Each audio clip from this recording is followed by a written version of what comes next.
Imagine the dinner party of my nightmares. Somehow I've ended up at a table where the main course is awkward silence, the appetizers were a clatter of unsolicited opinions, and I've got a horrible feeling that dessert is not going to be much more fun. Communication is the central component of feeling connected and close to other people, and in particular, it's the key to successful relationships. Now, more specifically, the type of communication is what makes relationships engaging. So if at one end of the table, someone is trying really hard to stir up a riveting conversation about the best time of year to grow aubergines, and next to you is someone who's been glued to his phone the entire evening and has skillfully ignored any attempt at small talk, it's going to be a really rough dinner.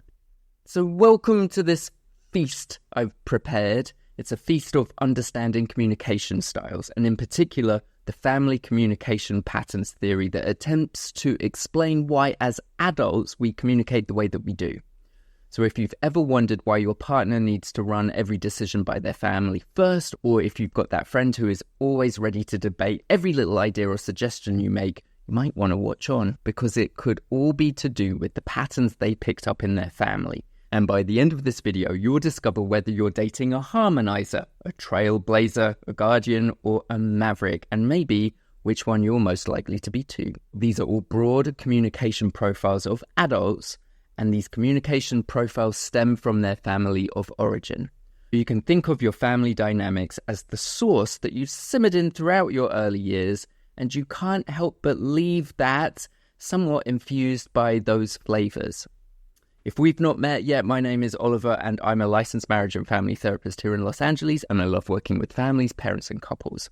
And I found that understanding family communication patterns theory is like having a recipe book in my therapeutic kitchen. It kind of helps me see how a dish was prepared and what tweaks might need to happen to make it more delicious for someone. We'll see in a bit that there's 4 signature dishes of family communication styles that influence how we communicate as adults, and how those 4 different types of family create these adult profiles. First of all, we have this harmonizer. Harmonizers are the diplomats when it comes to communication. They're the type of person who will openly discuss their thoughts and feelings, but will also strive to keep everyone happy. As a child, they were raised in a household where conversations flowed freely, but where family rules were held as sacred as grandma's secret cookie recipe. Trailblazers are independent free spirits who aren't afraid to march to the beat of their own drum or just start a whole new band, really. It means that they're super comfortable voicing their opinions, even if it means ruffling a few feathers.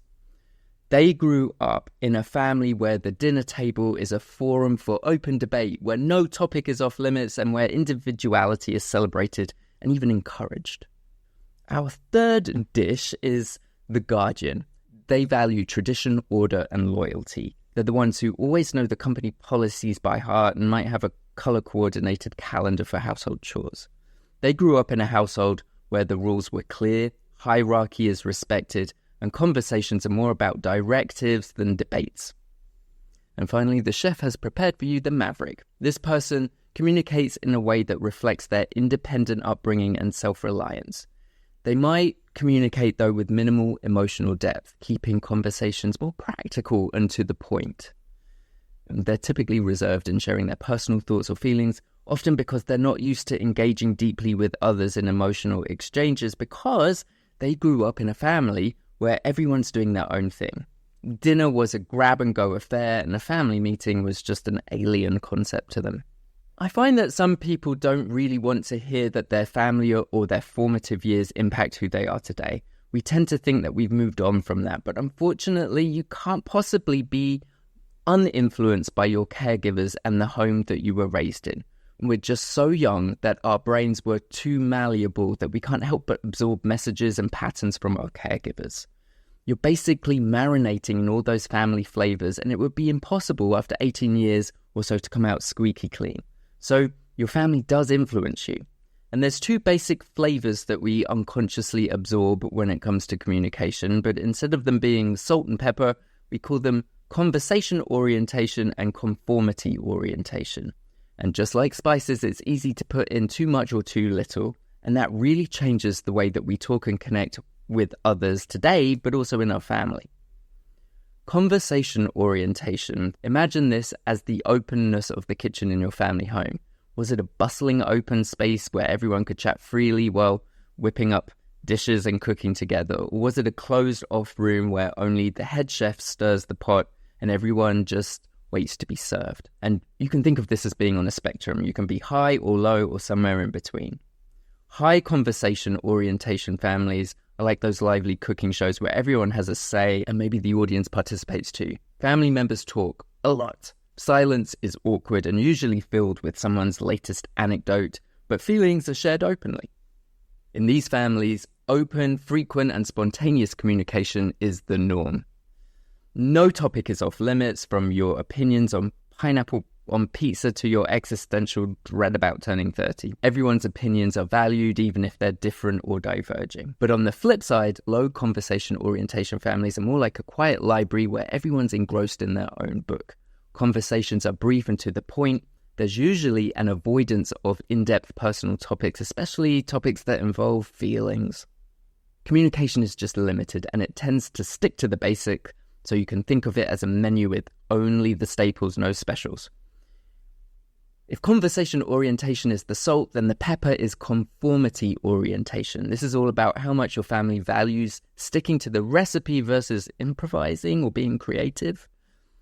High conformity orientation families are like traditional bakers. They know that deviating from the recipe could result in a collapsed souffle. There's a strong emphasis on uniformity in attitudes, values, and beliefs. Obedience and adherence to the family norms are the top priority. There's not much room for individuality. Parents set the rules and children are expected to follow them with no questions asked. But more importantly, family unity is key and everyone is expected to uphold the same standards. Disagreements are swept under the rug to maintain harmony. On the other hand, low conformity orientation families are the culinary adventurers. Recipes are just suggestions. Experimenting is encouraged. Individuality and personal expression are valued over strict adherence to family norms. There's a tolerance for diverse opinions. Differing viewpoints are welcomed and debated. Each person is encouraged to make their own choices. There's much more flexibility in rules. Guidelines exist, but they're open to interpretation and suggestions. Now, if you put these two axes together, you get my favorite thing in the world, a quadrant. And each of those character types that we talked about at first is a stereotype of a different section of this quadrant. So as we move forward and I describe these 4 family types, take a moment to reflect. Where does your family fall on these axes? Has your family communication style influenced the way you interact? Has your family communication style influenced the way you interact with others today? And do you find yourself repeating these patterns in your own relationships? The first quadrant is the consensual family. It's high conversation, high conformity. In this family, it's like everyone contributes to the meal, but the head chef, often the parent, has the final say on what exactly is served. For instance, while everyone might weigh in on trying a new vacation spot, the family will often stick to their established routine, like taking the annual road trip or going to the same vacation spot. This balance between openness and shared values fosters a sense of harmony, where family members feel heard, but core traditions remain really important. The pluralistic family is high conversation, low conformity. So think of the pluralistic family as a potluck where each person brings their own dish. Conversations are free-flowing. Individuality is celebrated. Differing opinions are welcomed, and there's no pressure to conform. This creates an environment where personal growth and diverse perspectives are explored and appreciated. The protective family is low conversation, high conformity. In a protective family, the dinner menu is decided by the head chef with little or no room for debate at all. Communication is more limited and decisions are typically made by the parents without much input from the children. Family members are expected to adhere to established norms and traditions and rules. Questioning or challenging these decisions is often discouraged or not allowed at all. So the focus here is on maintaining structure and order with a clear hierarchy that guides family interactions. The laissez-faire family is low conversation, low conformity. For a laissez-faire family is like everyone making their own meals whenever it suits them and not really sitting down at the dinner table together. Interaction is really minimal here. Family members operate largely independently of one another. There's little emphasis on shared values or unity, and decisions are often made without consulting other people. That means that each person tends to do their own thing, and there's little expectation of frequent communications or close-knit family dynamics. My hope here is that once you understand how different communication can be in different households, you might have more empathy or understanding of yourself and your own limitations, and perhaps more importantly, if you're in a relationship, understanding where your partner's coming from and what they struggle with. So let's look at what dating each of these 4 types looks like. If you're dating a harmonizer, remember that they grew up in families where open communication is key, but family values and traditions are really important. They're going to stick to the recipe, right? They're going to be reliable, but going to conform to the rules. A lot of misunderstandings with the harmonizer can arise when their need to balance personal desires with family expectations becomes a conflict, and it's seen as indecision or hesitation. So you might suggest a spontaneous trip. They might hesitate, feeling the need to check in with family, or perhaps it doesn't vibe with who they are or how they've grown up. And you might have conflict about that. So the red flags with dating a harmonizer include over-reliance on family approval. Like every decision has to be run through a committee, or every decision has to follow the rules. But there's a lot of good points about dating a harmonizer. Excellent communication skills. There's a genuine effort to keep the relationship harmonious. They're going to talk about their feelings. They're going to be open. Their growth points, though, involve practicing more independent decision-making, perhaps being more spontaneous. And you can support their autonomy without dismissing their family values.